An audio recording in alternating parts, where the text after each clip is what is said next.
l'artémia, c'est un petit crustacé qui est fort utilisé par les aquariophiles et on en trouve à peu près partout sur la planète, dans les lagunes très salées ou dans les marais salants.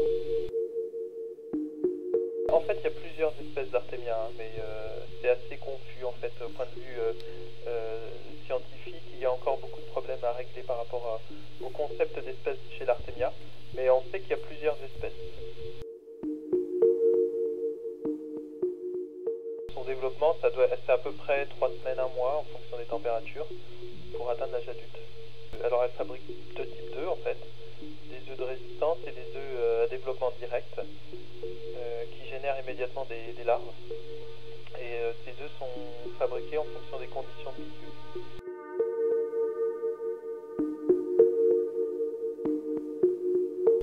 En général, on a l'impression que ça grandit pas pendant 3 semaines.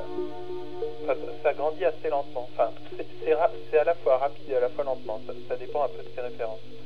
Pour moi, ça me paraît assez lent, puisque j'utilise d'autres animaux plus rapides. Mais pour le commun des mortels, c'est quand même assez rapide, 1 mois. Simplement, à l'observation, on n'en voit pas beaucoup de changements à l'œil pendant 3 semaines. Et après, il grandit vite. Donc en fait, normalement, au bout de 5 semaines, c'est quand même en principe pendant des adultes.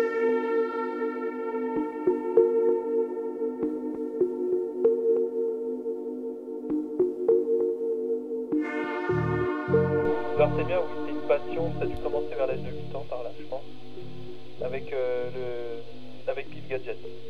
Proposé, donc il y a beaucoup de gens qui les ont connus, mais qui a proposé à certains moments des œufs d'artémia. Et donc en fait j'ai découvert l'artémia comme ça.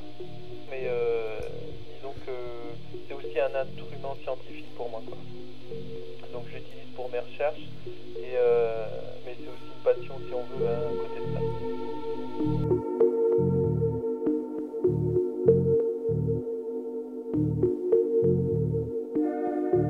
Le nom commun c'est Artemia, on a le nom français, donc ça c'est le nom latin en fait, le nom scientifique c'est Artemia.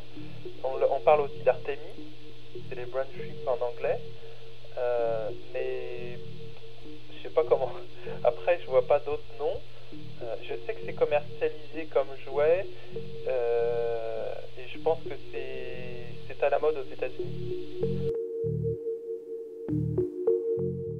Oui, exact. Ouais, exact. Ouais, bah, ça vient direct des États-Unis, tout à fait. Ouais, exact. Ouais, c'est ça. Leur nom aux États-Unis, leur nom, je dirais, d'enfant, quoi, en fait.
Oh, the years have come, and the years have gone, but the oft-told tale is not true. For of all the things the Danube is not blue. The Danube is green, splash, splash, splash! What's more, it ain't clean. Trash, trash. It's green as a bean. Chartreuse. It ain't not serene. Rough, rough, rough, rough. And though the blueberry looks a little purple, and though your maple syrup looks a little purple, don't believe what you have heard or you have saw. The Danube isn't blue, it's green. Oh, the Danube is green as the grass. In the spring it's as green as the dahlia.